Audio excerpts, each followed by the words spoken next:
30th, there's a few cousins from the bowlers and last call. Yeah, I'm not started yet. The bowlers and last call. That's one of the third guys on this motion.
Alright, you haven't started yet. You can get Oregon Marauders and hot shots to the tournament. You have not started. Oregon Marauders and hot shots. Please bring your sports to the tournament.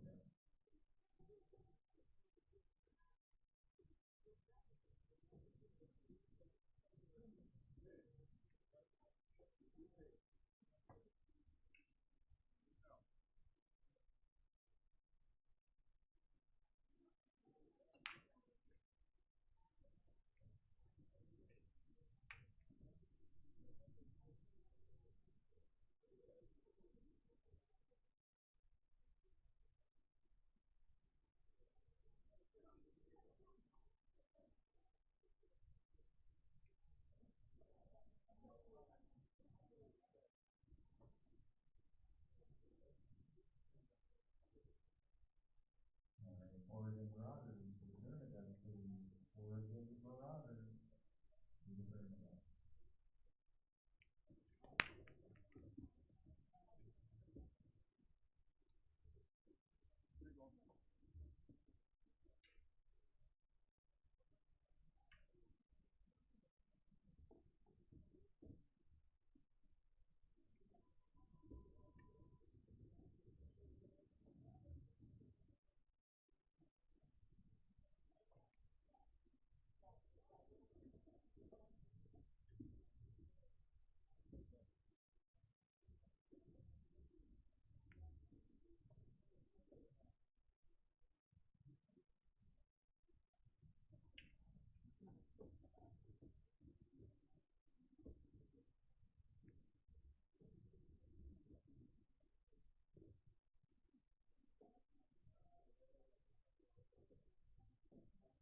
Alright, players, there's a team out there that has an opponent.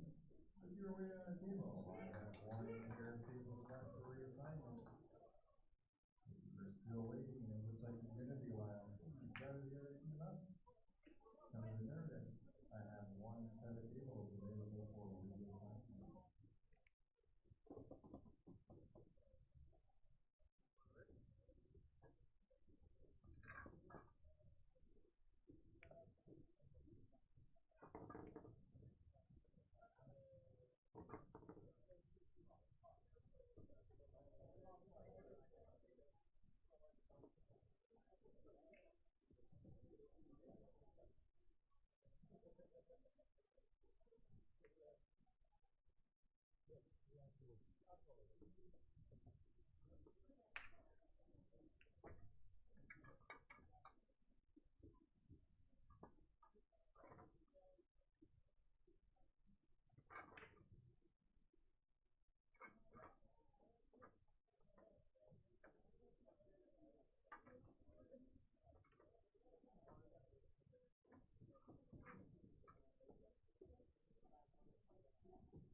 But you are still over there on the other one.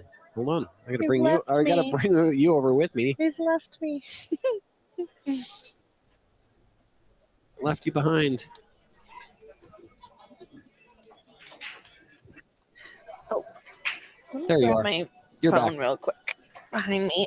Oh, yep. I don't know if you want to mute while I move around. There you go. Okay. So Nick Oldham to break, head ball break. Look for that 11 and 10 to go into the side pockets.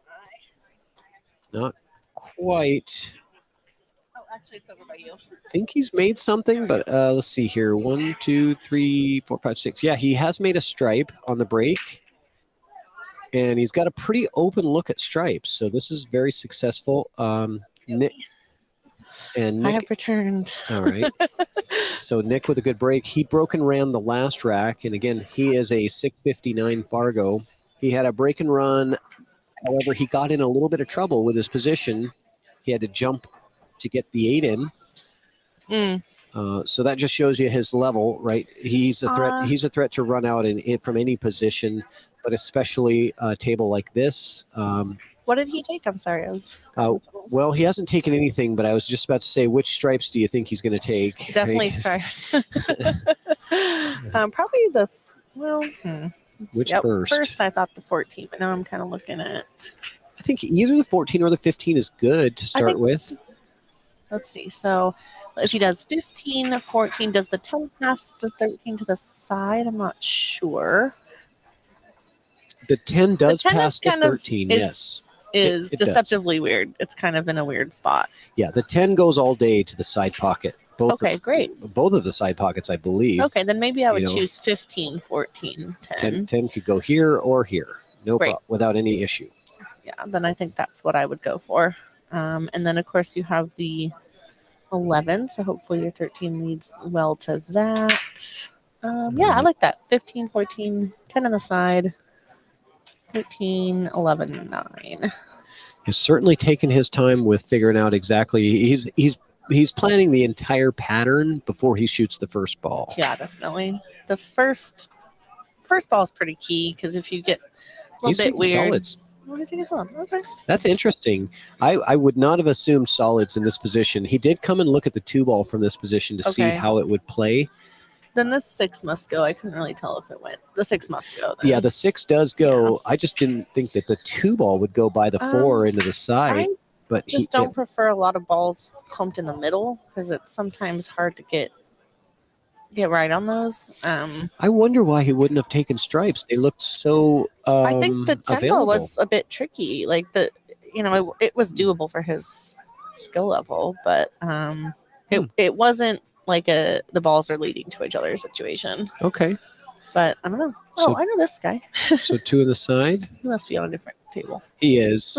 Sometimes the way the camera is positioned, sometimes when somebody's looking at a shot, we end up having to look at their head.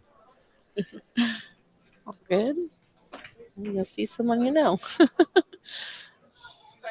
So the 2 went in the side. I believe he's got to take that 6 early because the 4 doesn't play until the 6 does. Right. Until the 6 is gone.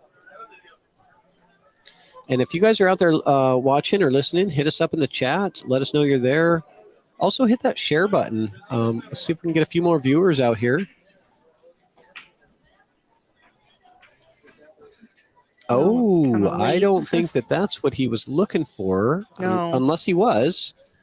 Well, the 7 probably goes, so I Okay. think he's safe. But I don't it think might not have been his original plan. I don't know.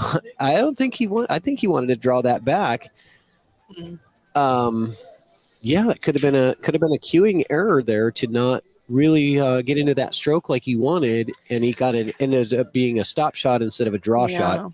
So now I mean, we all do that, it does right? look like he's got a tiny bit of angle here, so which is fine. The 7's very, very pocketable. But now Wait, you think the 7 goes in the right side? I think it might, yeah. Really? But it might. But the problem is that I think the angle he might have is the cue ball's Gonna go a down little bit this way. towards the 8. Yeah, Yeah. so which is manageable, but it just makes it harder. Yeah. Oh. So now he's got angle on the 4, which makes it harder to control the cue ball, and you can't shoot the 1 up there because the 15's up there. So it was a positional error, but he was able to shoot it, which was good. I don't know, might try to roll this and shoot the gap between the 1 and 10 to get the 5 next, actually. That seems a little crazy, but just the way the 1's laying, again, balls in the middle, just trip you up sometimes. Yes, they do. So I might just head up towards that 15 ball, take that little bit longer shot on the 5, and then I'll be able to draw back up for the 1 a little bit, but we'll see what he does. Sends a cue ball put a down lot to the of spin on bottom. that. Okay, nice shot. Yeah, and he's got the option if either the 1 or the 5, but I'm pretty sure we're looking at a stop shot on the 1. Yeah. Which looks like a pretty perfect line. Yeah, definitely 5 will be your cue ball here for the 8. And the 8's going to go in the bottom right corner. As you can see, he's already lining up for where he wants to be on that 8 ball. And if he somehow gets a little funny, he might be able to do something else, 8 in the side or something. If he wants to roll forward on the 5, there's some options here. Definitely options. Get a little higher on the ball than I kind of thought he would, but not. Oh, I see. Okay. I think he just aims high and then hits a bit lower. Okay, so now the angle he has, like I mentioned, he might not want to try to pop this back. He might just roll forward and then shoot that 8 in the side, but I think that might be preferential.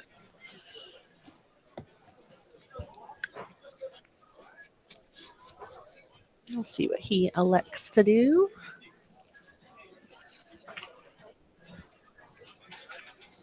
Okay.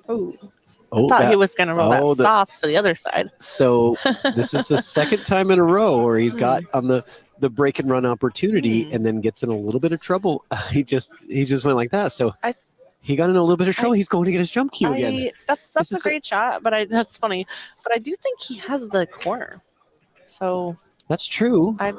I mean, it's a big pocket up there. That's true. Why would you jump for the side if you've got the corner? Sometimes you just miss position and you're maybe kind of tilted about it, and you're just like, maybe he doesn't have. He might not, but he didn't look at it. I don't think he looked at it. And maybe that, I don't know. Maybe he did, and I didn't see it. But it seemed like he was just married to the idea of shooting it over there. This is like Groundhog's Day. It's like the same thing. Well, it sounds like he's going to make it then. Sounds like he's great at jumping. This one is probably a little tougher because the pocket's a little smaller. He only has to go over an edge of the 9. So it's not a, it's not a big jump. I would have checked that 8 ball in the corner out, though. Just to see, Oh, and he scratches. Is the 8 ball going to... No, I think it's going to hit that ball. Well, that would have been bummer. That would have been a big... He was working on the good out there. So this is going to be Dave Randall. So this is their 2 highs. So Dave Randall is the high Fargo on team Midway Gold. And Nick Oldham no problem is for Dave. The high Fargo. Well, does his job. Yeah, I mean, he has kind of struggled a little bit today. His back has been bothering him. Yeah. He has a sciatica thing. That can do it. He let me know when I saw him the other day here that it was... It's not an easy game when you have back pain. Yeah, and he's a tall guy. Yeah, you can't really tell from this angle, but he's really tall. And I feel like the more you lean over the table, it's got to be worse, right? Yeah. I don't have that problem. I'm short. Yeah. Ish. When it comes to knowledge, Dave Randall's is a lot of knowledge and a lot of Yes. years of experience in the game, and a great guy, great shot. Mhm. And he should be out. I just noticed, when we played him, he made a lot more errors than I expected. Yeah. And that probably has something to do with the health issue. Mhm. So I'm rooting for him, though. Yeah, of This is a good course. opportunity for him to beat their high Fargo player right here. And At least they're little tables, so there's not as much stretching and stroke needed. Yeah. So yeah, hopefully he should be okay here. Yeah, So it's- he'll probably try to pop the 11 back a little bit. Oh, he wants to shoot the 9. Well, and no, he wants to shoot the 11 here. Come on, Dave.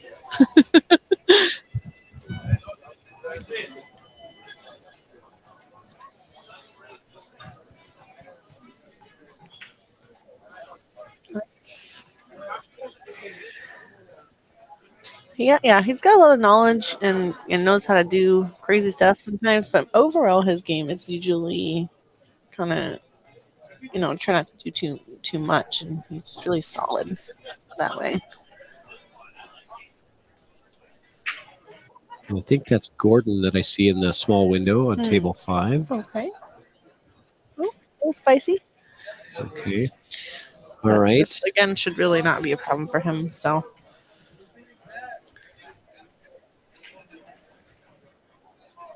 You said it's Gordon on the other one?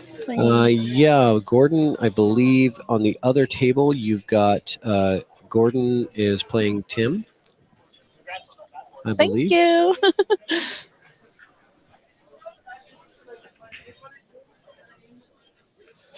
Okay. Come on, Dave.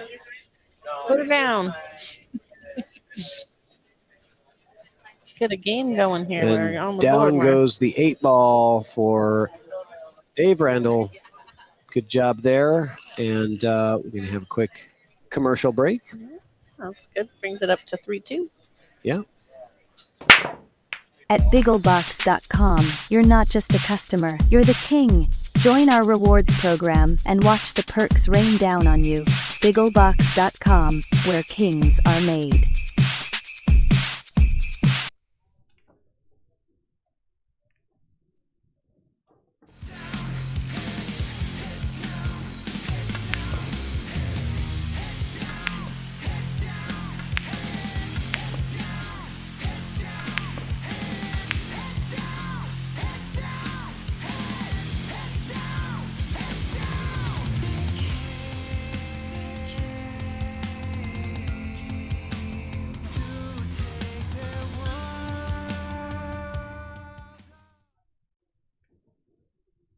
PNW Pool Thing, one of the sponsors of this event. And I can't say enough great things about the host, Jesse Johnson and Stephanie Shirtliff. Just fantastic people, so hospitable. I went and played on a match there at the PNW Pool Thing. I became a dominant beast myself, and I'm so proud of that. I got my plaque on the wall. I got my picture taken with a trophy. They make it so fun. Yes. And I can't tell you how much great things that they're doing for the pool community in the Pacific Northwest. And love that they're sponsoring this event. So if you get a chance, check out PNW Pool Thing on YouTube and Facebook. Follow and like their pages. You won't be sad. They do all kinds of great matchups. If you like watching pool. If you want to schedule a matchup, you can reach out. You will need to find your own opponent and everything, but they'll figure out if there's a date that works. So yeah, they're doing great stuff. I've known them a long time and good people. They're I love they're sort of picking up where the argument left off. Yeah, it's right. great. It's really great. The Fargument.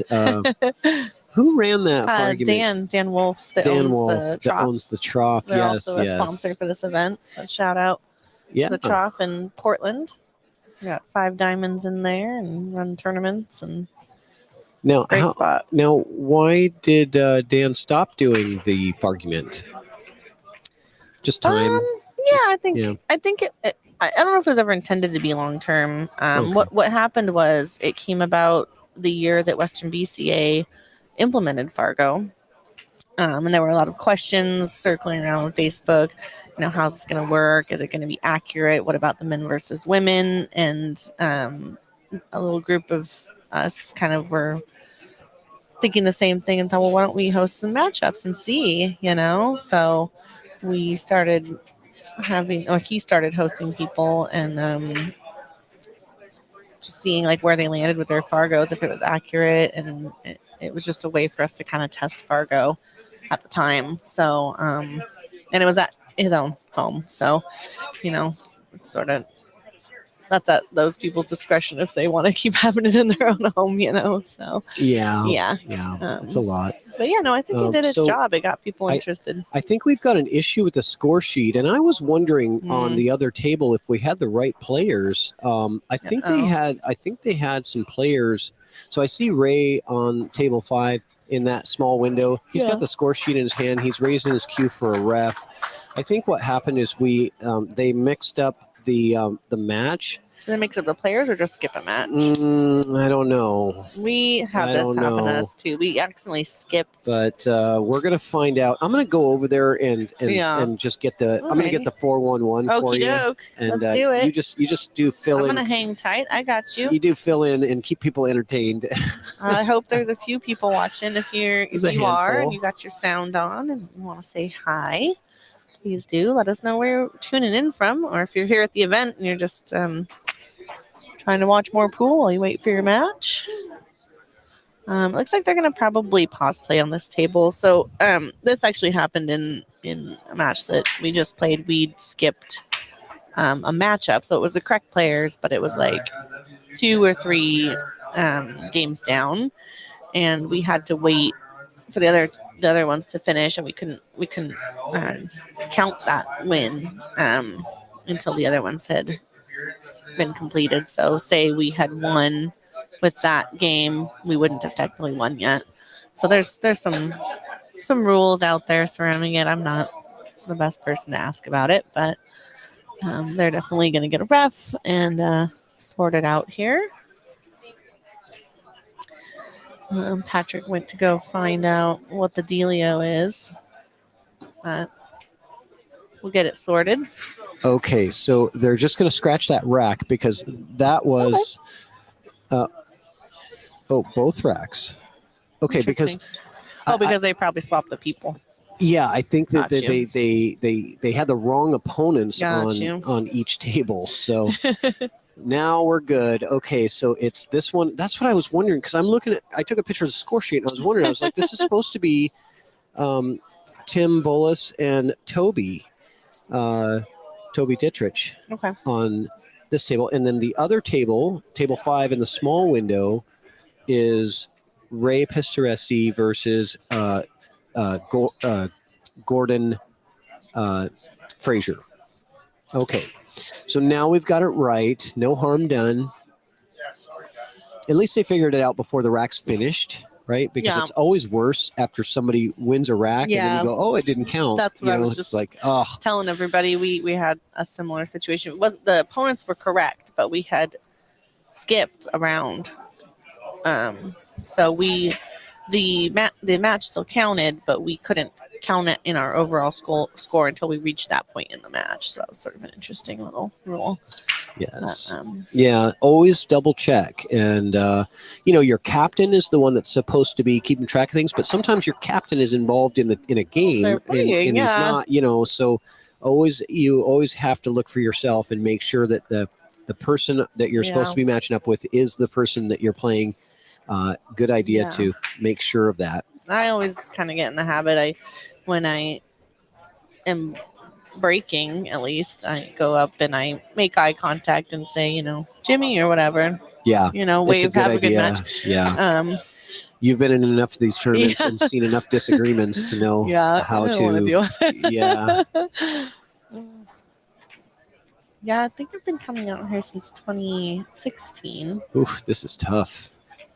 Bridging over a ball, not my favorite thing. No, he's got a little entrance ball with the 10. So he doesn't have to do I would have rolled that, I think, instead of tried to stick it. It's so hard when you're jacked up and it's so hard, with the bridge, and it's just like, but just a little. One of my other master teammates. Is that Dizzy? That's Dizzy. That's Dizzy. Yeah, I recognize. Now he's one of your teammates on your team? on my AP Masters team at a Silver Star. Yeah. Okay. My weekly team. I like Dizzy. Really good guy. Him and his wife Kayla are really awesome people. Yeah, super nice. No, I played teams with Joel Peck, Summerfield, and Chris Makala. I'm scared already. We're out. I know, but that sounds so scary. I know. Well, we had a doozy of a last match. So I had 2 dry breaks. My first dry breaks of the whole tournament, and then 2 breaking runs against me. So I didn't see a ball. I didn't come to the table to shoot a ball till my 5th rack. So I basically was inert for that entire match. Yeah, that's rough. That's very rough, but what can you do? Yeah, platinum is hard. I know. And if you guys were playing banks, you would have been still in it on the top of the leaderboard, I'm sure. I felt overall happy with my play. It's just hard the division. opportunities. Yeah.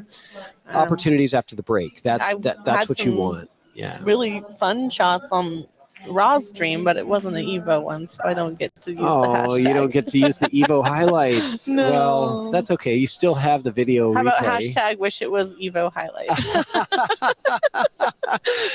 Oh, I don't know. I know. I'm teasing you. All good. Okay, so what's Tim gonna do here? Tim Bullis. He needs a productive safety. So did he go behind those balls? Did he hit rail first into the one? To me, it looked like yes. That might have been a foul, unless he clipped the one really thinly before it hit the rail, which is possible. They know better than we do because they're at the table and we're way over here. I wonder if he's asking him, but he's not at the table yet.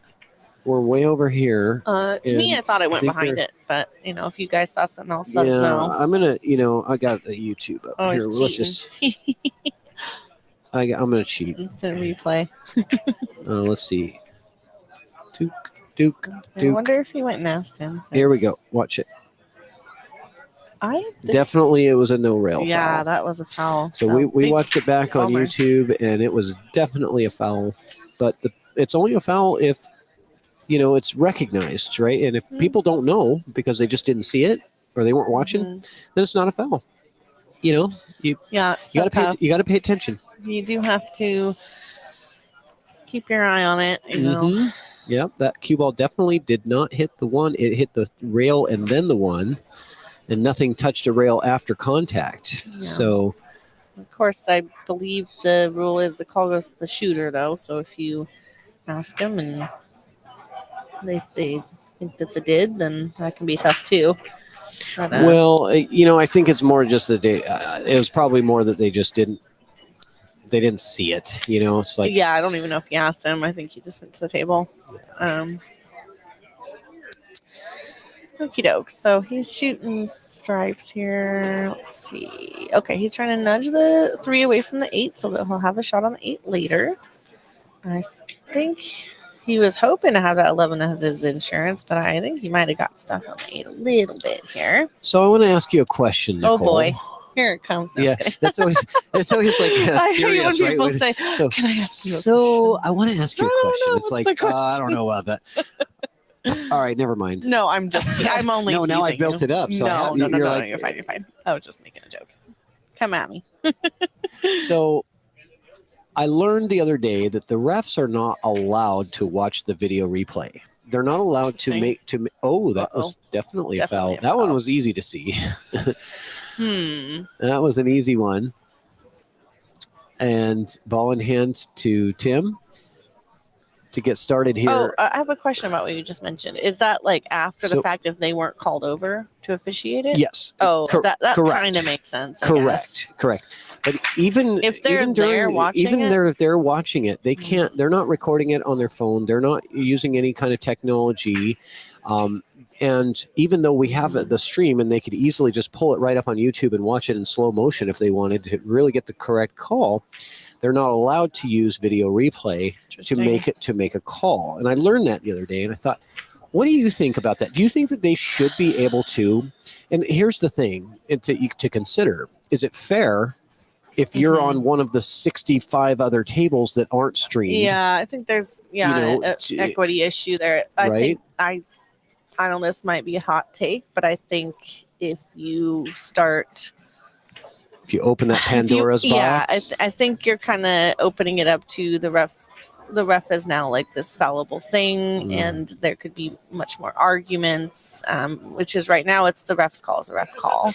I just want it to be the correct call. We all want that. I want that too. It's so hard, especially after the fact. If somebody says I didn't foul and the other guy says I did foul, Yeah. and it's like, he fouled, but he's saying he didn't, and it's like, shouldn't the ref be able to just look back and say, that was a I'm foul? gonna go ahead and guess Like, that has a lot to do with now we're calling into question the validity of all ref calls, and welcoming. Well, if the ref wasn't called before the shot, is what I'm saying, right. and it's like, okay, because he's not there, but you didn't so you he has say to take your word for it. Even when he is there, though, he can't. No, even when he is, he can't use it. But it's like you. either way. But if the ref wasn't there, like you didn't call the ref because it wasn't really close. Well, I think right? another thing is, like, take for example, you guys have a great setup here, but you do have some angle. Okay, so say the ref is coming over to look at the replay, he might not be able to accurately see everything if the stream. You guys have a nice stream, but not everybody has a nice stream. So then you're no worse off than if you didn't watch it. You could just say it's inconclusive evidence. Yeah. If there's no good view, the ref could just say, well, there's. That was a nice shot. Oh, I thought it was going to go. Yeah, he's a little inside there. Yeah, you did. He went real first on that. I mean, a lot of times, when we don't have a stream and stuff, I'm fine with the other player or another person standing over my shot, filming it, and then we look at it together. Yeah, that's actually better. And I'm fine with that too. I just want it to be correct. Oh yeah, we all do. Yeah. Well, the only people that wouldn't are the people that want to cheat. That they wouldn't. But I like to think those don't exist, but the vast majority, the 99.99% of us, they want it all. They always want it to be correct, the correct call. Nice shot from Toby. I've had it happen to me. I've had a missed call happen before. We all have. We all have. And in the moment, it was pretty infuriating, but. I've played so many racks since then that I don't know. Yeah. Refs have a tough job, and I know would not want that job. I'm going to tell you I right understand. now. I would not want that job. I don't want that job either, and I have a lot of appreciation for these refs, and I think people need to recognize that they have an incredibly difficult job. They're getting hit with heat from all over, from the players and the tournament directors are, on them to keep people on time. And now they're timekeepers to try to, get rid of the slow play. And, it's just a really difficult position. And so I have a lot of respect for the refs because they all want to make the right call. Oh, unfortunate for Toby. Shoot. Yeah, scratch on that. With kind of one-stroked it a little bit. I think he was fearing what just happened, kind of, like seeing it ahead of time and a little worried. So Tim Bolus now with ball in hand. That ball is pretty deep in the pocket. You might want to consider a draw shot if you can't really get the spin on it. I think you should be able to spin this out. This is just a thin shot, so I would place it right here. And would you go I would do something this way? A bit different. I would personally go ahead and hit clear. And I like putting your ball over here, hitting very thin and coming up here because you have a lot of area here. I think this sometimes I overrun it, but that's my personal. So he drew. I think what you were drawing because the ball was off to the right side of the pocket. Yeah, so you hit it very. Could have hit that point. Thin. You could hit that point right there and kill the cue ball. Maybe I think he had room, but that's my personal. Okay. Thing I've learned a lot about this particular shot from my coach Robin Dreyer. He calls it the ball and jaws shot, and there's a lot of points on that ball you can hit and drastically alter your angle. It's pretty crazy, honestly, when you look at it. But just the way I tend to hit the ball, that would be my preference. But I think either is totally valid there. Okay, so Tim Bolus. Okay.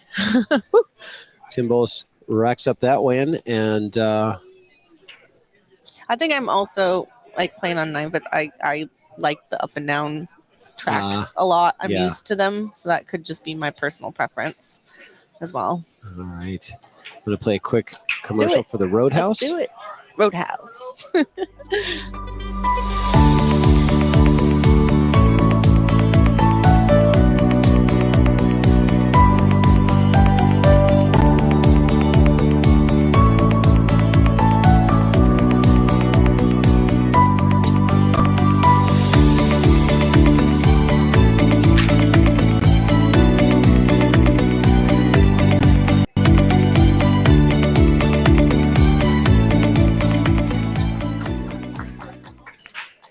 So, Nicole, I wanted to ask you if so about the NWPA. Now, you're Yeah. the Northwest Women's Pool Association. Wanted to give you an opportunity to talk about that organization and what's going on this year with the tour stops, and what do you do for the Northwest Pool Association? I know you have some position there. Yeah, so we're a nonprofit women's tour.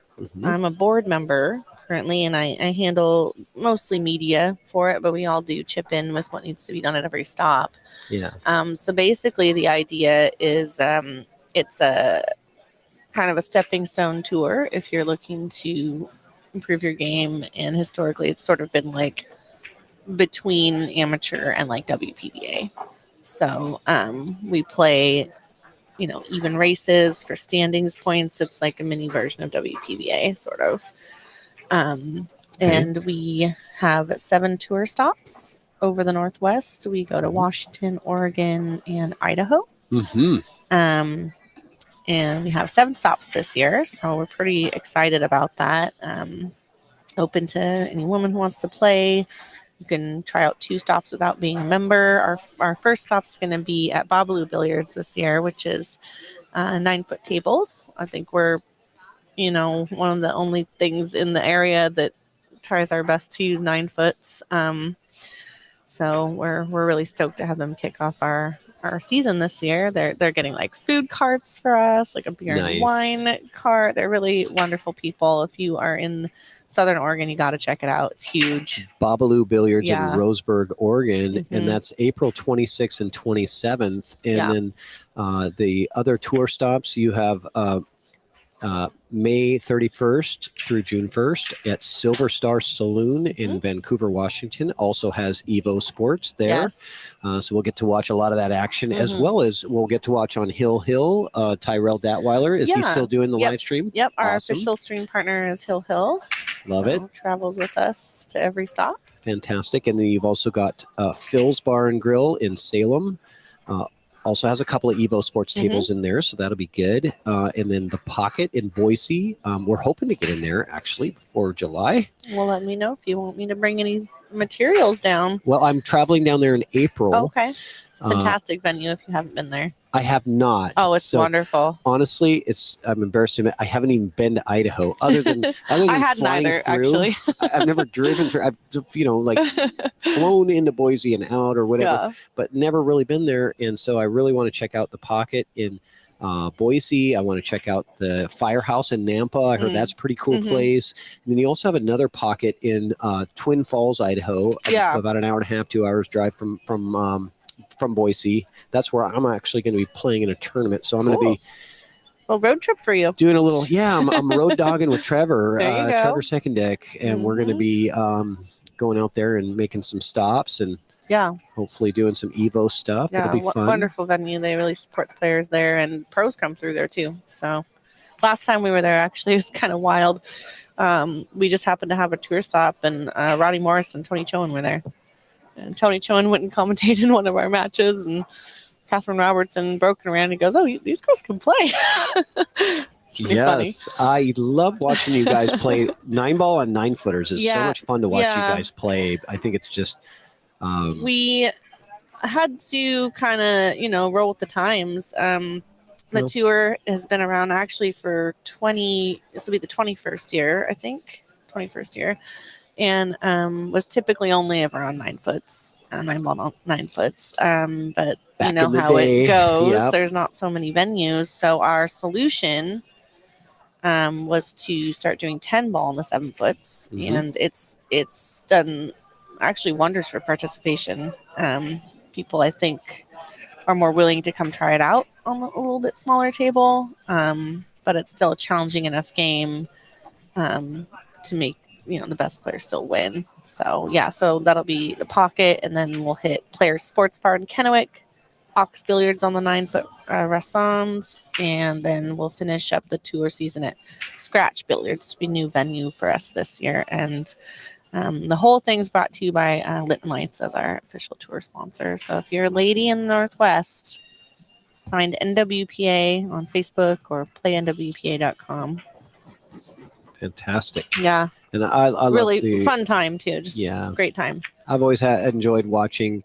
I come to Ox sometimes when you guys are there, Yeah. and maybe I'll jump in the commentary booth a little Yeah. bit. Yeah, I'm always impressed. I'm just like, wow. Thank you. Thank you. We do work hard, and I'm impressed too by the players and their dedication, and how many people travel to all the stops is kind of insane. Yeah, I'm trying to get you guys a new member too. All right, send her our way. Leah Hurst Okay. from the Olympia area. Okay. She won second place in Scotch doubles, All right. and she won. She cashed in her first singles event. She played here before, but she cashed Wow. this year in singles. Sounds like she's right for it. Silver. So she's a great shot. Really wants to get better, and I told Mhm. her about NWPA, and so she's been looking at it. Yeah, it's really, I think the biggest thing is that it's great seasoning. So you're on the stream a lot. You're playing non-handicapped races, long hours. You get exposed to just a very professional style play. You know, we're really modeling ourselves after other tours. So good experience. So back to this match. This is Steven. So this is this is who do I have here? This is Vernon. He looks familiar. I've seen him down Why here. do I have his name? Yeah, he was Maybe he was a fill-in. Yeah, he was a fill-in for. Maybe they had 5. So they used to have Mike Dela Cruz on the team, but they had to change and make a change, I think. Okay. And so, yeah, that's what it is. And so Vernon filled in last minute, and I'm sorry I don't have his last name because he wasn't on the original roster. Well, yeah, if you're in the chat, let us know. He looks really familiar. He's definitely been down here before. Oh yeah, let me take a look at the chat and see if anybody is saying anything about our commentary. Nope. No comment. No comments in the chat. It's a bit late on a. Yeah. What day of the week is it? It's a Friday. Okay. You lose track of time down here after the whole time. And I even didn't come down on my normal day. Usually I do fun day, Scotch, singles, teams. But, yeah, I did it. Well, I've been here since Thursday of last week. Yeah. So what is today? Day 9? Yeah. Today's day 9 for me. Yeah, I have a lot of other travel this year, so I kind of, when I didn't end up getting a Scotch partner, I decided, well, maybe I'll just skip fun day and Scotch and save some cash for other travel this year. I'm going to hit a 9-ball up in Fife, I think at the end of April, mid-April maybe. And then those 7 tour stops. So be a busy year for me. That's good. It's a good thing to keep you busy with. Does he have stripes here? I'm sorry. Yeah, we were chatting. he does, and I think he's going to try to play a safety here. Evan, what's up? We see you in the chat. Oh, that what wasn't a shot. safety. That he was played that a off the ball. carom shot. Yeah. Is he going to get shape on the 8? Oh, he deserves shape on that 8. Well, he deserves at least one of those. Touching. He deserves at least one of those. Yeah. That's Steve's a good shot. Stephen Polito, 558 Fargo. That was a really nice carom shot. The other thing about Sam's is there's a straight pool league. Oh, really? So we have a straight pool league there. So a lot of people who play at Sam's have played in it, and that absolutely is something that you would learn in straight pool, a shot like that. Yeah. Now, do you play straight pool? I haven't played the league the last few years, but I have played it, and it's a lot of fun. Do you have a high run that you want to share? Not in recent. You want to share?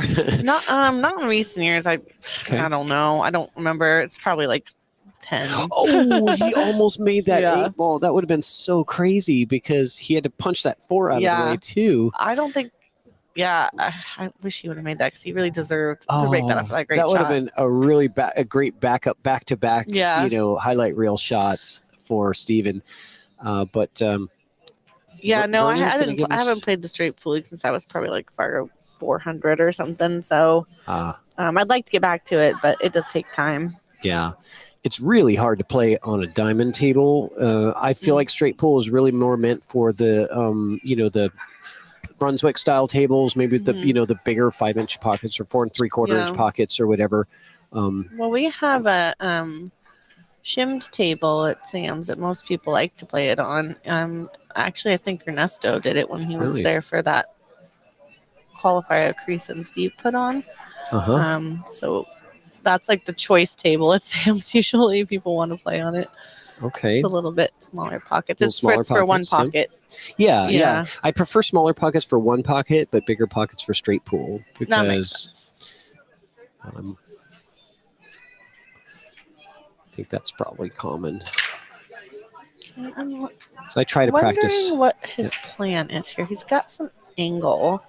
So is he trying to just roll the 3 on the side and keep it for the 4? I think that's what he's doing, but he stood back up. So maybe he's got more angle than it looks like. Yeah, it looks like the angle takes him down Yeah, takes him down this line. If you are comfortable, you can go down and back up, which isn't the worst. That's you know what? That's you're absolutely right. You can also shoot the 4 if you want. Yeah, and if you use the right click, you can draw straight lines, by the way. So You like that? I don't know how to do this. Like, you could come under and get the 6 if you're comfortable with that. But, I think sometimes it's so preferential. He looks like he's doing the 3 in the corner, or no, he's just looking at the line for the 3 on the side. Mm-hmm. I think he might decide to go 4-ball here. I don't mind the 4-ball to come under the 6. I think a nice side effect of that is, say you miss, you might not leave them a good shot on the 8-ball. Whereas this one here, this is a sellout shot if you don't. It definitely could be. Oh, wow. And it goes in. He actually Yeah. spun it like a little bit maybe, or cut it. He altered the angle there big time. And it was very close to not going. And that A-ball would have been a scary shot. Yeah, A-ball would have been easy to make. Yeah. So good shot from Vernon. I preferred the 4-ball there, but that was a nice shot. Oh, buddy. Uh-oh. Shoot. Uh-oh, what's going to happen here? Oh, no. Thought it might land on top of it. Yeah, it didn't have enough gas. And I thought the 4-ball for a second was going to get right in the mix, and it just passed right through the window there. And it's funny how sometimes it does, and you're just like, how did that happen? Good fortune for Steven Polito from Midway, and they needed this one, being that they're... Oh, no. Well, that's really unusual for him. I was going to say that. In our match, he played really well. He always plays really good. And, maybe there was some stretch there. It looked like maybe he was leaned over. Yeah, it's really unfortunate. Gotta cash in on this. Yeah, Midway needs these wins. It's like they need to cash in on those opportunities, being down 5-2 and now potentially 6-2 if he makes this 4-ball. Mm-hmm. It looks like it's going to be 6-2. Okay. In favor of the outsiders. And that's we're racing to 11 in gold. Yeah, but that's a big swing. So the race is the same in gold and platinum? Yeah, so it's races to 9 in gold and platinum, and races to 9 in bronze and silver, races to 11 in gold and platinum. Did we get 13 before? I don't think so. Maybe not. I could be making that up. I don't remember. Maybe I just want 13. Yeah. You know what? I have to take a bathroom break. Oh, go ahead. So do you mind continuing on? Good. You're good. You know the players. Yeah. You know the buttons. Yeah, I know where the mute is. I'll exit with a little Bradley's commercial for you to get the crowd danced up. Woo! All right, guys. I'm just gonna hold the fort down here for you. We'll dance party while Patrick's gone. But thanks everybody for tuning in on a Friday night. We've got 6 Evo tables here streaming all night. The room's still pretty packed here. We are in Lincoln City for the Western BCA 8-ball Championships. There is also a mainstream table on the Wire Creative Media with the Raw Hannah heading that up. But I do believe he's done for the night. So thank you for watching with us instead. Okay, so we got a pretty good break here, able to control the cue ball in the middle of the table. I think let's see here. Boy, you wish that the 11 and the 10 weren't kind of tied up so much, because the stripes would be okay here, but we'll see if he considers that a problem or not. Sometimes it's a little hard to predict the first ball they're going to take. Oh, you know what? He dropped the 8-ball. I didn't see that. So that makes it where he can't really shoot the 4 easily. So if he wants to take solids, he's probably going to have to take the 3 ball.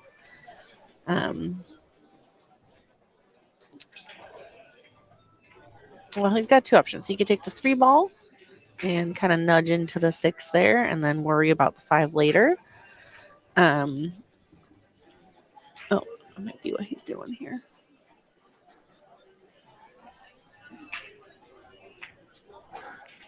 Oh, I think he's taking the 14. Okay, so he liked stripes. Elected to shoot a tough shot right away, which is good policy in 8-ball.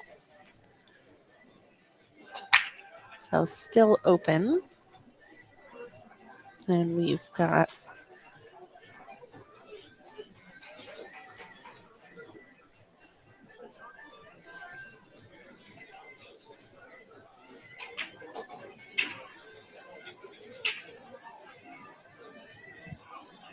Tim here. He's choosing the solids. Tim's on outsiders.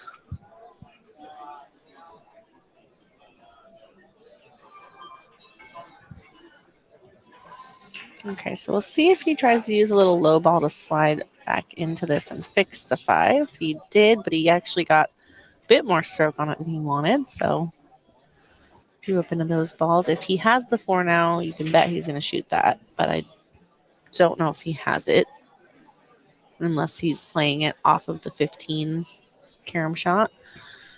No, he must have enough of it since he's getting down on the ball. And he's going to try to nudge that out.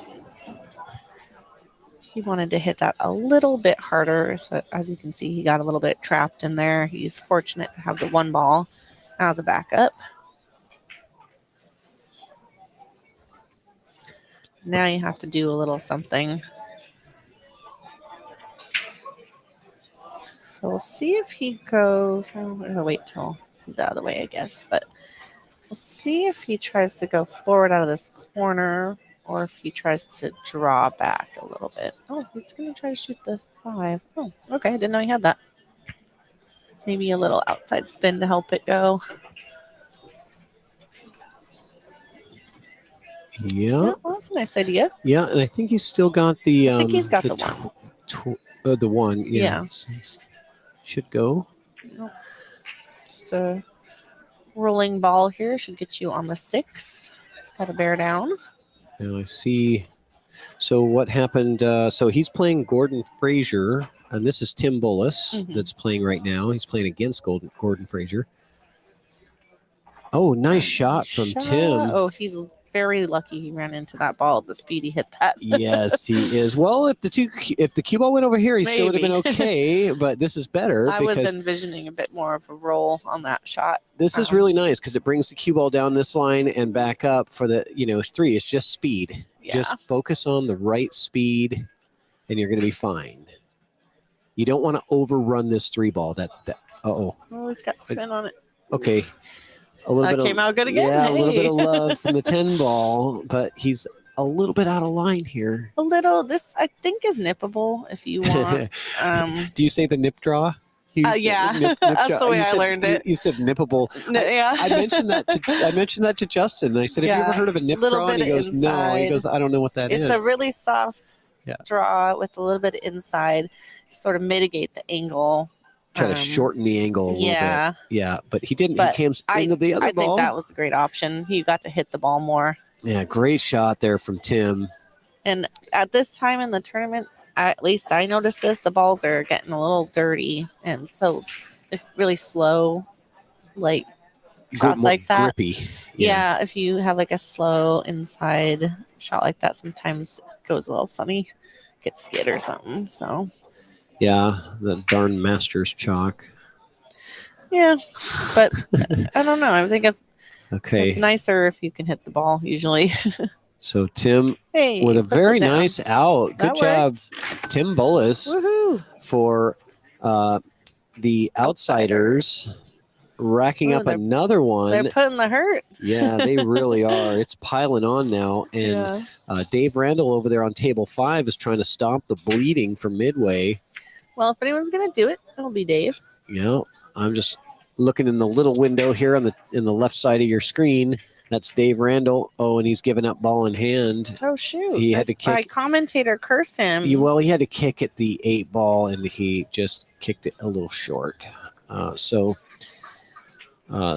That is Ray Pistoresi that is going to work on the remaining 4 stripes, but the pocket is blocked. This is kind of interesting. I'm commentating in the little window, the table 5 window, because Ray has 4 stripes on the table with ball in hand, and there's no solids to get in his way. However, the 8 ball is in the pocket, so he has to figure out how to manage this. Is he going to play a safety? I think so. No? Okay. So hard to play a safety with the ball in the pocket. Yeah, you don't want to leave that kick shot for anybody, but especially Dave. What is he going to do down here? I'm sorry. It is hard. I know. I could put it in a... If he would have left a bit more angle on this ball that's in the corner, his ball in the corner, he might have been able to slide it over and shoot those balls. But I don't know. People do different things on these kinds of shots, but I think he's going to probably try to block the 8 ball. Here's a bigger view. Oh, okay. Oh, I see. Yeah. So he'll probably try to like hit the 9 into the bottom rail and like come back up at the 8 ball and maybe try to get the cue ball in the back of the 15, but both are really hard to do. So that's your live view. That's the shot that I'm talking about. There we go. That's good. But oh boy, I mean, yeah, but now you're giving over the 1 rail. He's got the 1 rail. Yeah, and that's what I was trying to say. You wanted to hit the 9 a little bit under more. Yeah, I don't like this. But it's just so touchy. Does Dave not? Is Dave? He's going to go for a. He's going to try for a stalemate. Oh, is he? I think so. I think that's what we're going to see. Unless he's going to go 3 rails. Yes, he is. He's going for a stalemate, but he didn't get that ball far enough. Can I mute myself here? Which one? Yeah, that one right there. This one? Yep. What up? What's the plan? Yeah, I think I'm watching. If you're watching a little window over there, I think we're looking at an attempt to get on a stalemate. Want to drink and hang with us? Or you go back to the house? Which doesn't happen very often in 8 ball, but occasionally when you get a situation where there's one of your balls and there's an 8 ball in the pocket and one of your balls right next to it, nobody wants to touch it. It goes back and forth a couple of times and could end up being a stalemate. So Ray has ball in hand, but what's he going to do with it? Oh, I'm so sorry. My teammate came over to ask me something. Oh, no, that's okay. So this is. I see. You're a volunteer. You're allowed to take breaks, Nicole. We don't have a. Yeah. So this is tough. Yeah. Okay, so if Ray does this, he should just ask the guy, do you want to just call it a stalemate and re-rack?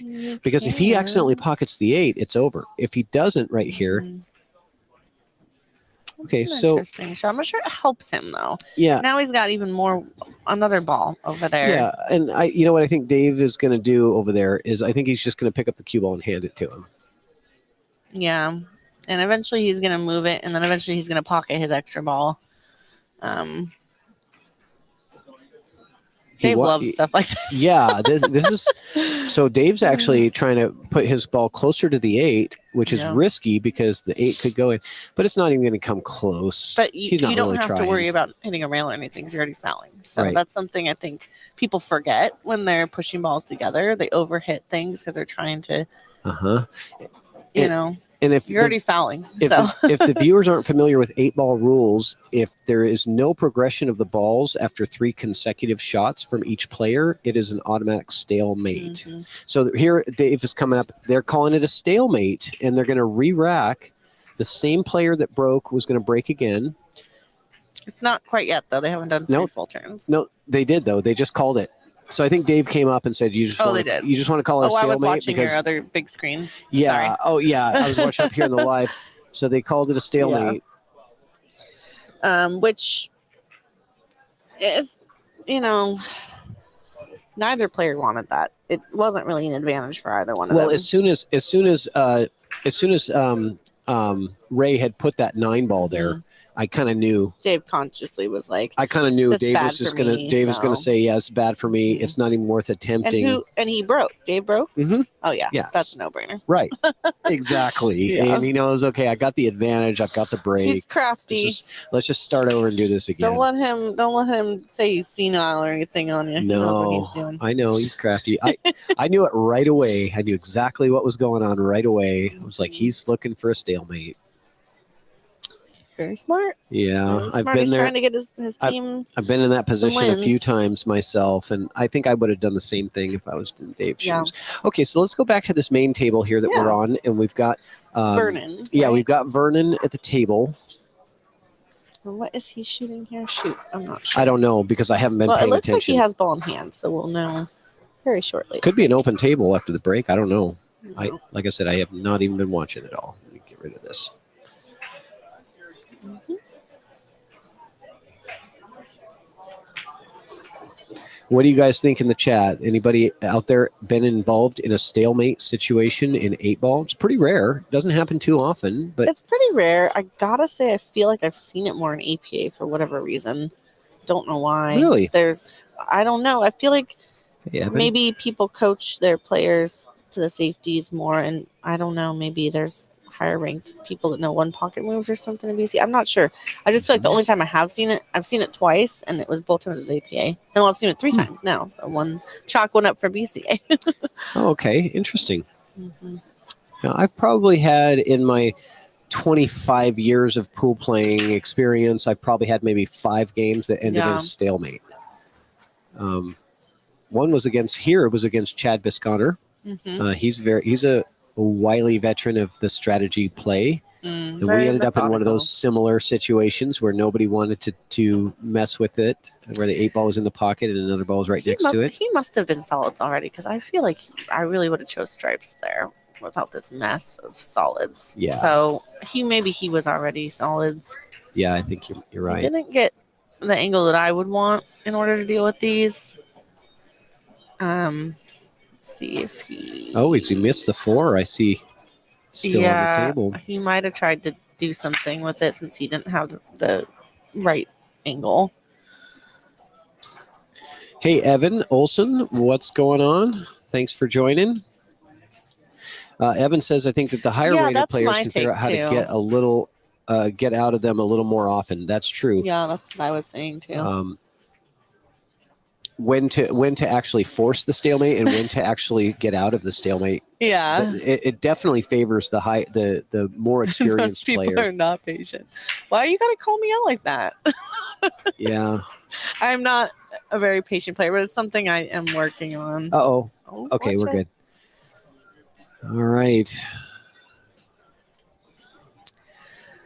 Well, he's fortunate he did not scratch there. He can shoot the 13 and avoid the scratch here if he uses some high ball, I believe. But I think he's going to shoot. Well, he probably doesn't actually have to shoot if he doesn't want to, the way these balls are laying. Oh, I'm sorry. I didn't see the 4 in the pocket. So he'll shoot the 10 then and try to come back up to the middle of the table, probably for the 12. That's what I would do. Buckets was in that situation in Vegas, BCA last year. Okay. Yeah, it's not Okay. common, but Buckets is Jimmy Farmer. yeah. Yeah, you know him. Yeah, he plays out of Salem area. He always plays Scotch doubles with Zach Zager. Yeah, They're like the unbeatable power team. yeah, they're pretty successful with it. They really are. Yeah. And Melody's his lovely wife. She's also called Bling. So when they play Oh together, my gosh, it's what cool it's nicknames. Buckets and Bling Love is their Scotch Love double that. team name. Great people. Melody, a huge supporter of EvoSports, always promoting us. Thank you so Cool. much, Melody. Thank you for watching. Thanks for watching. She loves watching pool. She's at I love home. watching pool. She's too. got it on her phone, on her tablet. She's got it on the TVs. She's probably watching every single stream in here. She's probably watching all 6 tables right now. Right. How many tables are you watching right now, Melody? I'm curious. All right, so Vernon, he's going to play the 5-4 here. The 5-4, Mhm. okay.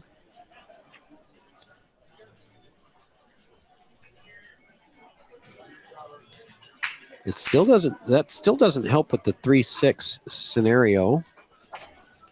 and definitely doesn't help now. So you've got a bit of an issue here.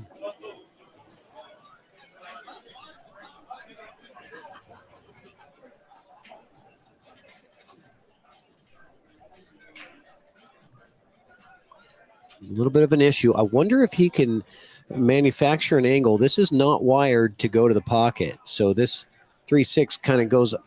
You might be able to get that 6 to go off the 5 in the pocket, but he's calling safe. Vernon, Only good two. strategy Slacking. player. iPad is charging. That's funny. Oh. Awesome. Only 2. Well, I always have like the stream up on my, main screen, and then like also my phone, because I love to hang out in the chat and like interact with people that way. That's really fun for me. It's funny. We had the. Oh shoot! Oh, did he? Okay, he didn't. Yeah, he. Let's see here. Fortunate that he's got the 13, so he's definitely got to get around those balls. You can play this with high as long as you don't put outside and hit it pretty pure. Or, oh boy, you could come out of the corner if you want. A lot of body movement on that shot, and then some more body movement after the result. I think he just felt the uncomfortableness of a little bit of a tough leave, and we've all done that. This is actually pretty good for solids to get these out, because you can stun this up and take care of these, but you still have the 1 problem. So he should actually kind of be happy that 13 tied up to the 1, even though he was kind of looked like a sigh of anguish there that his ball got tied up. But it was actually a blessing, because if that ball doesn't get tied up, then Vernon has a pretty natural path to get out. But now Vernon has to worry about that 1 ball and how he's going to attack it, as well as the 6-3. I like getting up a little bit up for the 6 and to play the safety. If you can get up a little higher, what I wanted to see, Nicole, is I wanted to see that cue ball right up here, and then I wanted to see him play a safety on the 6 with a stop shot. Just replace the 6 ball with the cue ball right there, and then get your ball in hand, and now you can take care of that 1 real easily, right? And make sure if you do that you look over, it's eye contact to your opponent, and say, safety. Because you don't know how many times I've played a stop shot and I got the 2 or the 3 railer and the ball pocketed. Oh, well, you don't have to go again. They can't, if you didn't call a 2-3 railer, they can't make you shoot again. But people get weird. Unless it's APA. Yeah. Now APA 10 ball, because you gotta it's be slop. careful. But in general, like, just be really careful. Yeah, if it goes straight in the pocket and you didn't say safety, then you are shooting again. Yeah. But if it goes off 2 rails, and that happens on other kinds of shots too. When you're rolling up on the back of the ball and you're hitting it straight, like sometimes it'll trickle in the pocket or something that's close. Yeah, it just I learned the hard way. We all learn the hard way. That's the best way to learn, because you don't forget.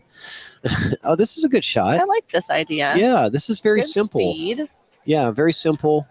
Again, he didn't hide the ball, but you've made it now difficult enough that they might try to do something weird. Yeah. He's going to just tap this ball probably and try to keep him behind the 13, but still you're introducing some level of difficulty, and you have a duck now. Keep him behind the 1. Yeah, he's going to safety him out on his own ball. Right. That's the way to do it. Nice shot. You've opened up yours. You haven't left him anything. It's a very good shot. Very good shot. Let's see here. What can we do? Now it's getting hard. Now right? it gets harder. Yeah. So you have a similar thing where you could try to, shoot the 1 down table, have the cue ball hit the rail or go on the back of the 13. So a similar hook him on his own ball concept. Skim shot's weird here. Too hard because the 11 is in the pocket essentially. This is a tough shot. He did good with that safety. He did good. Oh, Melody says she loves the pitcher in pitcher, so you don't have to have 2 devices to watch both tables in the teams match. And I see Ray Pistoresi over there on table 5 is working through his issues. I'm getting cat sitting pictures, proof of life pictures, I call them, from my pets at home. Proof of life. Proof of life Do you have a pictures. pet sitter? Cliff. Oh, Cliff Maxon is your pet sitter, so he's sending the cat photos. Yeah. All right. I like Proof to of know they're life. alive. That's yeah. Send me a recording of the meow. Well, it just worked out because he wasn't playing teams. So Yeah. Now, are your cats like really old or sick? Or I have something? one really old one. Yeah, Oh, he's gonna be 18 this year. Oh my goodness. I worry about my dog because Yeah. she's 15 Yeah. and she's kind of end of life kind of thing. And Yeah. I worry about going out of town for 2 weeks oh my goodness, what in the... Wow, good shot. That was a great shot. I did not think that would cut. In fact, I bet you he was expecting He to maybe might- he take might that have- off the 11. I was just gonna say that he might have been But playing that off of that. so much better to not play it off the 11 because... Actually, probably the speed he hit it definitely. yeah. Because otherwise, you would have tried to finesse that in if it was like a tough cut, you know.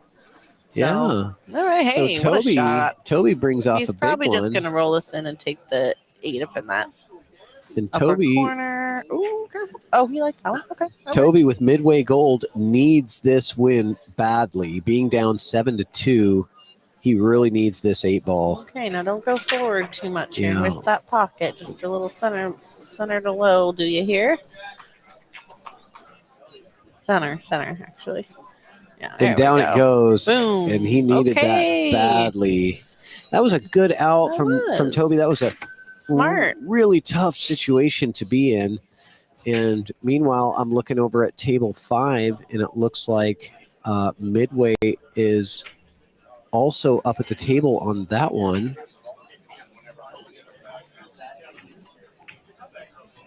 Midway Gold looking like they're going to get both of these tables.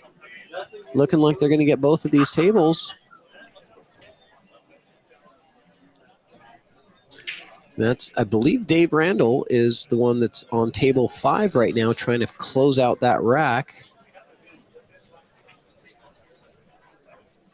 Yes, it is. I see the suspenders. He's got the Glenn Atwell going. Yeah, channeling his inner Glenn Atwell. Amazing player. Still plays a little bit in this area. He gives lessons in Okay, Salem. they get 2 back. It was 7-2. All right. It's now 7-4. Both of those racks went to Midway. Okay, watch out. We got a match. Yeah, exciting stuff. Steve Polito's All right. going to break off over here. Now it's time for a commercial for Jay Flowers.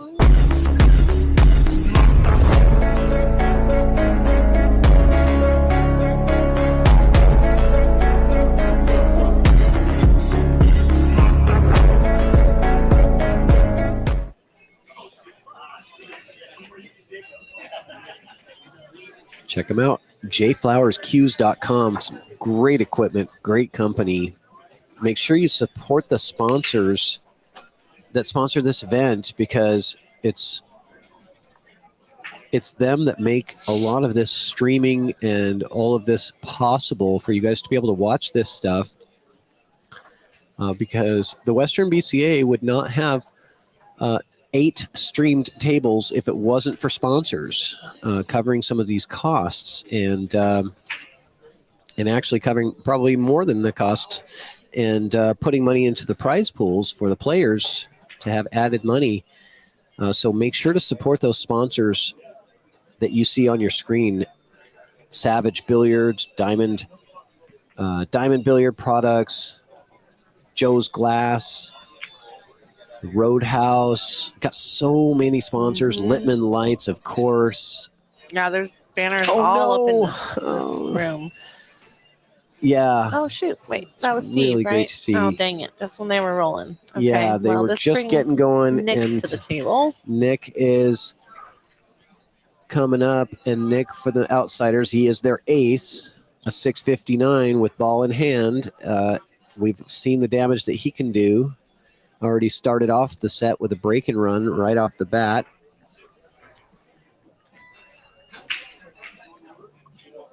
Oh, yeah. Let's type the link for the billiard glasses. Let me find that, and I will put that in the...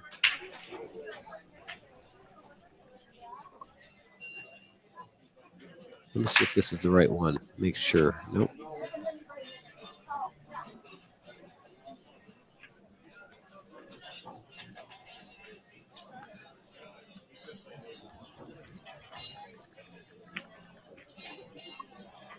I will try to type that in.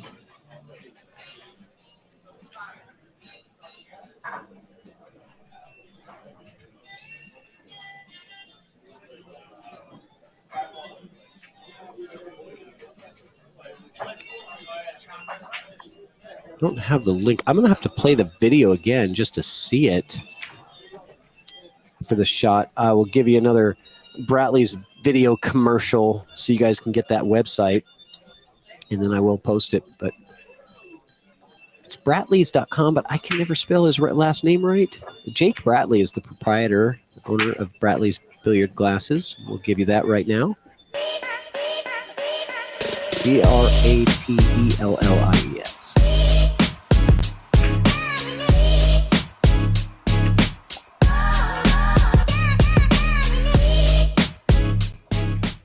Yeah, that's a tough name.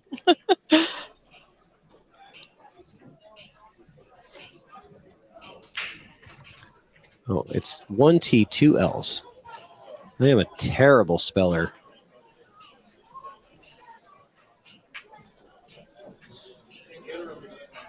Here it is. I will post this in the chat for you guys.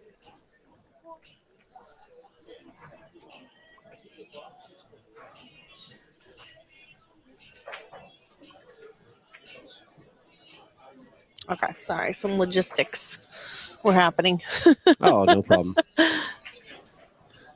Whatever you need to do. I'm kind of interested in those glasses too. I need glasses. Well, I'll tell you what. I can struggle to play in personally, them. I can personally vouch for Jake Bratley. He's a friend of mine. He's a really good guy. He has an eyeglasses shop, an optometry shop, and he started doing billiard glasses. And I have a couple of friends that have gotten them, and they were really happy. The service, the support, the price is really good. Don't go to some online vendor that you don't really know. Go to one of the sponsors of the WBCA, Bratleys.com. Link is in the chat. And order there. You don't have to go into his shop. If you are in the Tacoma area, I believe it's in Puyallup. This is where his shop is. You don't have to, though. You can send in your prescription. You can browse different styles and order. That's cool. Yeah, that's really cool. What you need. Okay. Yeah, it's tough. I can see pretty good on the 7-footers, but thinning the ball like far away or like the big tables is getting kind of tough.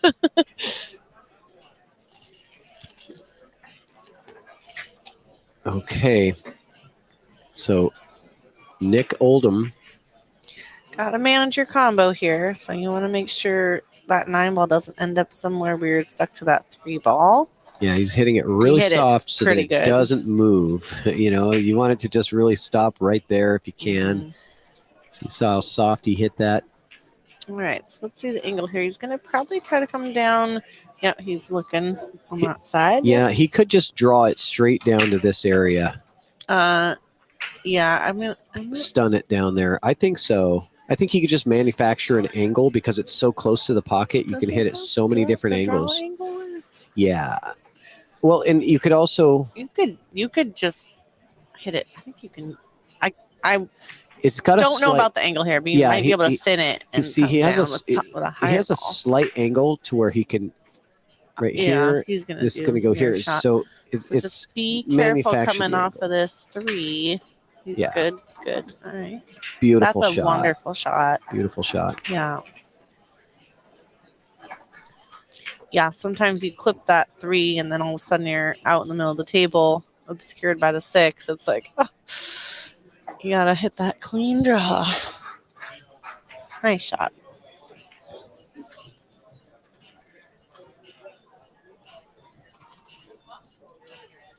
You got Tim on the other table over there. Yeah, looks like Tim Bullis working on his rack on table 5.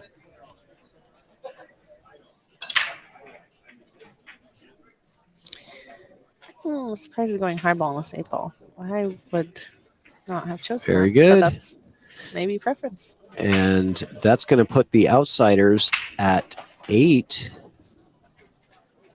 And Nick has won all of his racks in this match.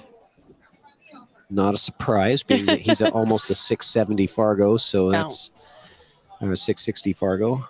Mm-hmm.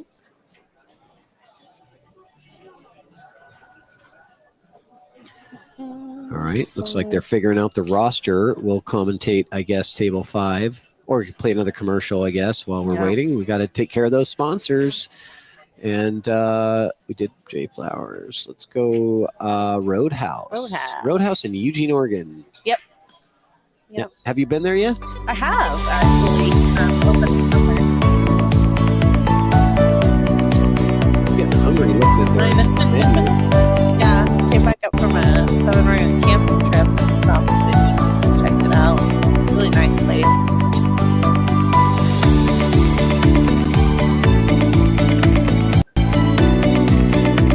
Tasty snack. Oh man, I'm hungry I now. know, me I'm too. hungry. Those finger steaks. Been in the room too long. Those finger steaks look good. I You see that? got meat sticks and dried mango in my bag. You're gonna have to pull that out. We also have some desserts for our our commentators. Get these, one spoonful allotted a piece, or how's that per work? commentator. If you don't mind using the same spoon, you're welcome to have whatever you want out of here. I think I'm good right this now. was donated. I'll go get a meal in a minute. Yeah. But, probably shouldn't have dessert if you haven't had dinner. well, live a little. Yeah, dessert first, they say. All right. We got Vernon breaking off over here for Midway Gold. If you guys are... I gotta say, I want to say something about the. I'm noticing the quality of the stream is because of the lighting in this. Yeah. When you're looking at how clear those balls are and how bright the table is on this live stream, it's not our cameras. That has nothing to do with it. It's the lighting on the table, and that's the Littman lights. 100%. If you want the best possible billiard lighting with the diffusers in it that doesn't blind you like some other lights, Littman lights are just the best in the business, and you can't ask for a better guy that runs it. Mike Littman, who does so much for the pool community. A lot of respect for that guy and his product, Littman lights. Yeah, it's funny. I almost don't... This sounds horrible. I almost don't notice them anymore because a lot of the places I play have them, and I'm so used to how nice they are. I notice when I go somewhere they don't have them. Yes, and I go, oh my god. When they have the old the lantern lights, the three lantern lights, dang, and you're like, I'm getting to be a spoiled prima donna now. Yeah, they you are. should come Good lighting. You should come to some of the dive bars that I have to play pool in Kitsap County. Oh boy. But luckily, we have a somebody who is in our pool community that's buying one of the bars in our area, and he's putting 6 7-foot diamonds in Kitsap County. We're going to have actually a place to play tournaments. That'd It's be going to be great. awesome. All right. Greg says, so this is where the snacks are. Yeah, Lay exactly. off my snacks. Those are... There's lots of snacks in this room. There's Triple G, you would love this brownie, this cookie, the cookies vendor over here. I don't remember her name, but she has like the most incredible baked desserts over there. They've been looking pretty good. Oh, I probably am going to gain like 10 pounds from being here for a week. I feel like I've got my snack system down to a science now after so much travel. It's like I know everything that's shelf stable, I swear. Snack system? Snack system. You have a snack system? Well, I don't like to eat meals when I'm playing. It kind of bogs me down a little bit. I see what you're saying. So you have a system just to... So I have a lot of different things that I know we're going to keep and that are good. Because the meat sticks is a good idea. It's good protein, low carb. You're not going to crash. These little tuna and chicken salad things that are pretty good. That's a good idea. Those are shelf-stable. Yeah, the dried mango is pretty good. I got tired of granola bars, honestly. It's the same. Yeah. For me, it's like I always try to eat a little lower carbs and sugar and stuff because that's the kind of that makes you crash, and protein like meat, and that is going to keep your energy up for longer without the Mhm. getting tired. You know, that's 100%. that's what I found works. Yeah, that's a whole another part of pool that's like I, you never thought you'd have to worry about something like that. I'm gonna But start using. Can I steal that snack strategy? snack system. Snack system, I don't know. or was it strategy? I don't remember what I said now. All right. Snack strategy. The but- strategic snack, Nicole Denise's strategic snack system for Snacks. pool players. You You'll have should a whole market that. menu and You should market Evo snacks for Evo, Evo Sports. snacks. I love it. We're getting delirious. I know it's late. Oh, that was a great Great breakout. shot. Fantastic Absolutely. shot. I'm sorry, I missed this guy's name. This Yeah, must so be so this is Outsiders, right? Or is he? oh crap. This must be Outsiders, right? Yeah, this is Oh, for the gosh. Outsiders. This is Oh, is this the player that they um, subbed in? I'm sorry. Almond, beef jerky, yeah, I don't know. yeah. I'm gonna have to go to the Some score combination sheet. of basically that is like the thing. You know, I can't believe it when I see people that are over at the food vendor. They're eating like chili dogs and like, you know, big plate of Yeah. nachos. I'm like, I don't know how you play. I would be napping after that.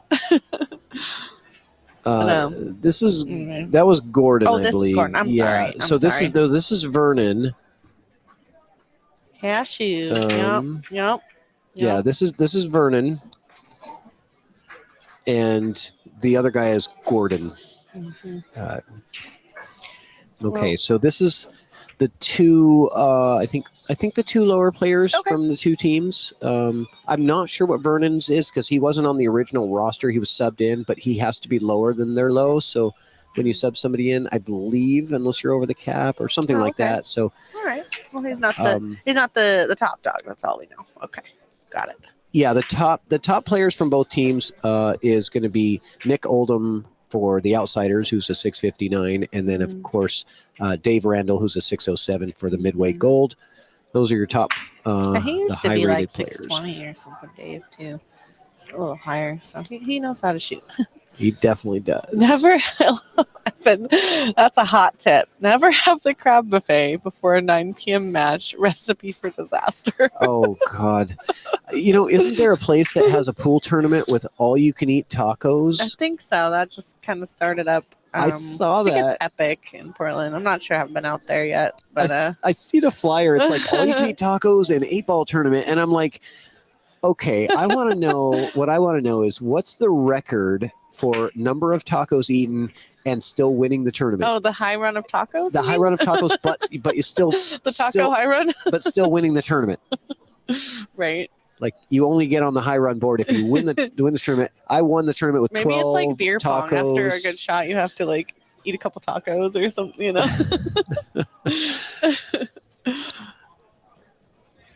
I wouldn't eat crab in Oregon, Craig says. Oh, what? That's crazy. Okay. Oregon does have ocean, Yeah. and oceans have crabs. Yeah, I've eaten lots of crab out here. I'm always fine. I kind of have an iron gut. Oh, that though. was a nice draw shot. I'm from Washington, actually, though. And my dad has crab pots and stuff up there in Strait of Juan de Fuca, so I feel a little spoiled with that. So Gordon from Midway has got a chance to make this 9-5, There we go. and he does. Right on. We got a match. Gordon Frazier gets it done with a couple of good shots to get out. Very nice.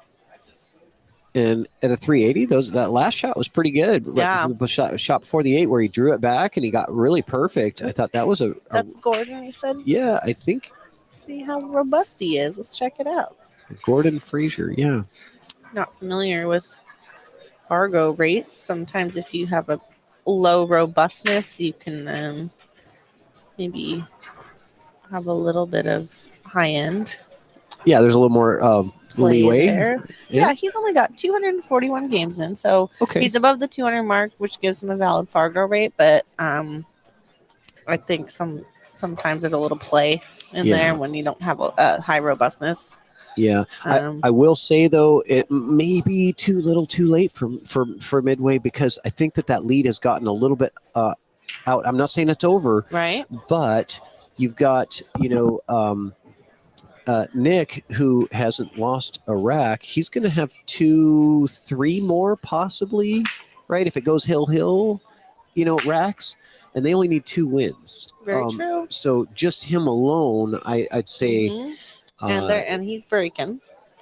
Well, this is Ray that's breaking, and Ray is playing for Outsiders, right? Yeah, the Outsiders. Yeah. I was just looking at their high end. Yeah, like player where they're sitting in the rotation. Yeah, their high end player's got potentially 3 more racks to play if it went hill, but at least 2 more if it doesn't. And that's all they need is the 2. Well, Greg says, "How are you guys doing in teams, Patrick? And are you in gold?" Yes, Greg. Team Chalkbox, which is Kim Raymond, Rich Roddle, Chris Axe, and myself. We're in the gold teams division. We won this morning against this team, Midway Gold. We played them this morning at 11 a.m. We won 11-6, and then we played another team at 1 p.m. and we beat that team the same score, 11-6. So we're undefeated so far, and we play tomorrow morning at 9 for our next match. So that's my right on. team's tournament rundown so far. Well, we're gonna hopefully be crushing the second chance. Such a tough match, that last one for us. Platinum is so hard. Platinum is very difficult, but we had a good match the one prior. I played pretty well, and this one, I don't know what I did to take someone off, but I had 2 dry breaks and then 2 break runs against me. So it wasn't until the 5th rack of mine that I even came to the table for a shot. And that shot was a kick shot. That's rough. So, what did I do? Well, you know what though? You can say that you made the most of every opportunity because you didn't have any opportunities. Yeah, I mean, it's like it's just interesting. It's as you progress in your game, there's new challenges, and to just sit there on your hands basically and have to wait for your opportunity is now a new skill I need to learn, because now I'm playing more break and run players, and I gotta try to counter that when I come to the table. So it's just more learning, but it was a painful one. I understand. So Ray with a great shot to break out the 6, and unfortunately happens so often when you break out one of your balls and it rolls up to another ball, and that's what happened there. He does have some opportunities to get it back out again, and I might attack it right now. Actually, if he has the line here, I might attack this stuck 6 ball by pocketing this here. If you can get this cue ball to come back, I don't know if it's possible or not. Just 1 second. I think there's an angle there. I think you're definitely not going to have an insurance ball. I just got information that the match is over. It is a race to 10 because the refs crossed off a game because it went long. Okay. So just so you guys know, the referees here are tasked with, if a match is at the 1 hour mark and they don't have 10 racks completed, they will cross off the bottom mat or whatever and make it a straight race to 10, just to keep it moving. To keep it moving. And so the Outsiders win by a score of 10-5, and this match is officially over. It's been a point of discussion, this event, for sure. I don't know if this is just me, but I have to say I didn't have a single match in singles or teams that threatened to be docked for slow play personally, but I don't know what that means. I don't want to comment about it. That's fair. It's tough on everybody. Everybody wants it to go faster, but nobody knows really what the solution is. And this is the solution right now, is to just take away games off the race and shorten the races for those teams that are over the limit of time. And it is what it is. Yeah. At the end of the day, we have to finish by a certain day out here. So, well, I appreciate you guys all tuning in and watching, and make sure you hop on over to maybe one of the other Evo tables right now. Yeah, check us out. We've got more tables streaming. We've got table 1, 2, 3, and 4 also still streaming right now. And if anybody out there is interested in EvoSports, it is an automated live stream platform for pool halls, but we also sell to residences, anybody with a pool table that wants to have a streaming system set up. Check us out, evosports.live. Here's a commercial. Get some more information. See you next time.